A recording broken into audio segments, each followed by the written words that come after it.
High student, physics ক্লাসে আরো একবার তোমাদেরকে স্বাগত। আজকে আমরা পড়ব আমাদের ইউনিট অ্যান্ড ডাইমেনশনের 4 নম্বর ক্লাস। আজকে আমরা শিখব প্রিন্সিপাল অফ হোমোজেনিটি জিনিসটা কি।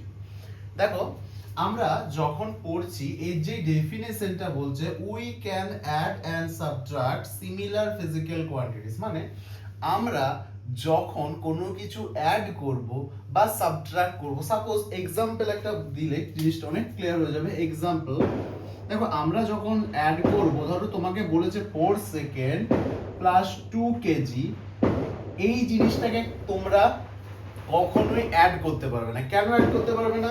দেখো, ইউনিট আছে 4 সেকেন্ড, এটা আছে কেজি, একে অ্যাড করা বা সাবট্রাক্ট করা যায় না, ঠিক আছে? যায় না। তাহলে অ্যাড করতে গেলে বা সাবট্রাক্ট করতে গেলে কি হবে? 4 সেকেন্ড প্লাস 2 সেকেন্ড। তাহলে দেখো, দুটো ইউনিট সেম, তুমি এখানে অ্যানসার লিখে দেবে 6 সেকেন্ড। তাহলে কি কনসেপ্ট? কনসেপ্ট হচ্ছে দুটো ইউনিট এনি টাইম সিমিলার হতে হবে। এখানে যদি দুটোই কেজি হতো, তুমি লিখতে পারতে 6 কেজি।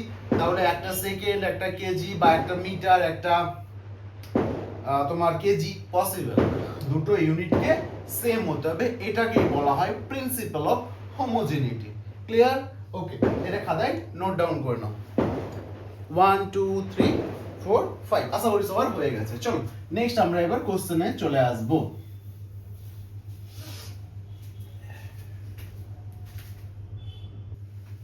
চলো এবার আমরা ডাইরেক্ট কোশ্চেন আনসারে চলে আসি। এবার আস্তে আস্তে কোশ্চেনের লেভেলটা কিভাবে বাড়তে থাকে এটা এবারে বুঝতে পারবো। এতদিন আমরা থিওরি নিয়ে আলোচনা করেছি, আমরা থিওরি শিখেছি। আজকে আমরা কোশ্চেন কিভাবে আসে এবং বেসিক থেকে অ্যাডভান্স লেভেলের কোশ্চেনকে এনকাউন্টার করতে শিখবো। তো ফার্স্ট এখানে বলেছে find the dimension of A and B. Equation কি দেওয়া আছে? v equals to a plus bt। এই a প্লাস bt তে, মানে v equals to a plus bt তে এখানে ডাইমেনশন বার করতে হবে কার? a আর b এর। কোনো ব্যাপার নেই। তাহলে এখানে তোমাকে v কি বলেছে? v বলেছে ভেলোসিটি। তাহলে তুমি জানো যে ভেলোসিটির ডাইমেনশন কি? না, ভেলোসিটির ডাইমেনশন হচ্ছে না l t মাইনাস 1, এটা ভেলোসিটির ডাইমেনশন। আর টাইমের ডাইমেনশন কি? না, টাইমের ডাইমেনশন হচ্ছে বাবু ক্যাপিটাল টি। এই দুটো ডেটা তুমি পেয়ে গেছো, বাস আর কিছু লাগবে না। এই v এর যে ডাইমেনশন, এই a এর ডাইমেনশন সেম হবে, অর্থাৎ v is equals to a হবে। কি হবে? v equals to a হবে। তাহলে v এর ডাইমেনশন কি? না, l t মাইনাস 1। না, এটাই হলো তোমার কার ডাইমেনশন গো? a এর ডাইমেনশন। কেন?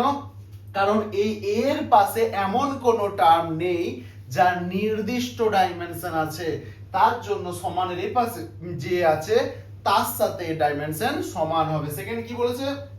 bt। তাহলে করো না, v সমান bt। তাহলে এখানে কার ডাইমেনশন? b এর ডাইমেনশন। v এর ডাইমেনশন কি জানো গো? l t minus 1। b লেখো, t এর ডাইমেনশন ক্যাপিটাল t। তাহলে b সমান এটা হয়ে যাচ্ছে l বাই t, আর একটা t মানে, আচ্ছা b আমি স্টেপ জাম্প না করে করছি। b সমান কি হবে? v by t। তাহলে v এর ডাইমেনশন কি? l বাই t, আর t এর ইনটু t। তাহলে এটা কি দাঁড়াবে? l t minus 2। এটা কার ডাইমেনশন চলে এলো গো? এটা b এর ডাইমেনশন চলে এলো। দেখো, দেখতে পাচ্ছ তো? একদম পারফেক্ট, খুব সুন্দর। বোঝা গেছে? ওকে, নোট ডাউন করে নাও। দেখো, খুব ভালো একটা কোশ্চেন নিয়ে এসেছি, এটা খুব স্ট্যান্ডার্ড একটা কোশ্চেন, খুব ভালো করে এটা শিখে নাও। বলছে find the dimension of A B C D and E. এই A B C D E কে বার করতে বলেছে কোন ইকুয়েশন থেকে? x equals to a plus bt plus ct square plus dt cube by e plus t। Okay, খুব ভালো question একটা, ঠিক আছে?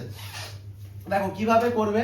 তাহলে ফার্স্টে x কি বলেছে? ডিসপ্লেসমেন্ট। তাহলে x এর ডাইমেনশন তুমি কি জানো? l। t এর ডাইমেনশন কি জানো? Capital t। আচ্ছা, তাহলে x এর সাথে a কে সমান করতে বলেছিলাম, x এর সাথে a কে সমান করলে a এর ডাইমেনশন তুমি পেয়ে গেলে l। নেক্সট x এর সাথে সমান করো bt কে। তাহলে x এর ডাইমেনশন l, b, t এর ডাইমেনশন ক্যাপিটাল t। তাহলে b ইকুয়ালস টু কি এসে যাবে? t এদিকে চলে আসবে, তাহলে l বাই t। তাহলে b চলে এলো l t মাইনাস 1। এবার c কি করবে? এবার নেক্সট পার্টটা x সমান করো ct স্কয়ার। তাহলে c সমান কি হবে? x by t square. x এর ডাইমেনশন l, t এর ডাইমেনশন t স্কয়ার, তাহলে l t minus 2। Okay, next আসছে আমার এই পার্টটা আছে, তাহলে এটার সাথে সমান করো x সমান dt cube by e plus t। তাহলে x এর ডাইমেনশন আমি কি জানি না, x এর ডাইমেনশন l আর dt কিউব, d মানে হচ্ছে আমি কি জানি বলো তো, d যেমন আছে রাখো, t মানে হচ্ছে ক্যাপিটাল T কিউব। এখানে দুটো সেম টার্ম আছে, কি আছে না e প্লাস কি আছে গো, e প্লাস t আছে।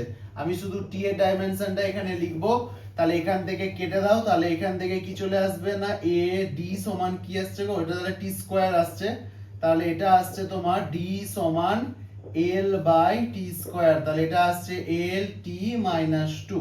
দেখো দাঁড়াও দেখে নিই আমি ক্যামেরায় আসছে কিনা। পারফেক্ট।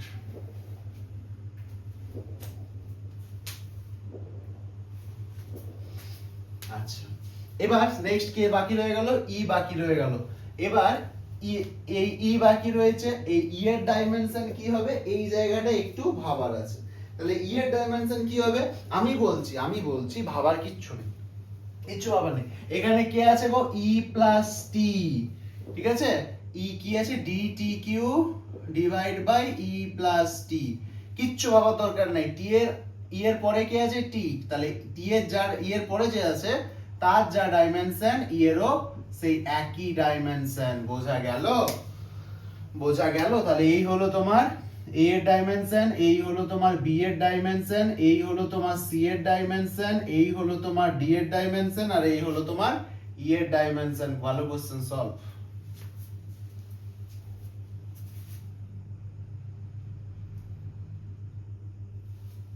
ওকে, দেখো এই কোশ্চেনটা খুব ভালোভাবে দেখো, বলছে find the dimension of alpha in equation আছে p p0 e to the power মানে exponential minus of alpha t square. তাহলে এটা বার করতে বলেছে কার ডাইমেনশন আলফা, এখানে p কি আমি জানি না, p0 কি ডোন্ট নো, আমি তাও জানি না, t শুধু বলা আছে টাইমের ডাইমেনশন আমি জানি না, তাই সরি টাইমের ডাইমেনশন শুধুমাত্র আমি জানি, বাকি আর কারো ডাইমেনশন আমি জানি না। একটা কথা মনে রাখবে, খাতায় নোট ডাউন করে রাখো, যে পাওয়ার অলওয়েজ ডাইমেনশনলেস, পাওয়ার অলওয়েজ ডাইমেনশনলেস, লিখে রাখো এখানে স্টার দিয়ে, যে পাওয়ার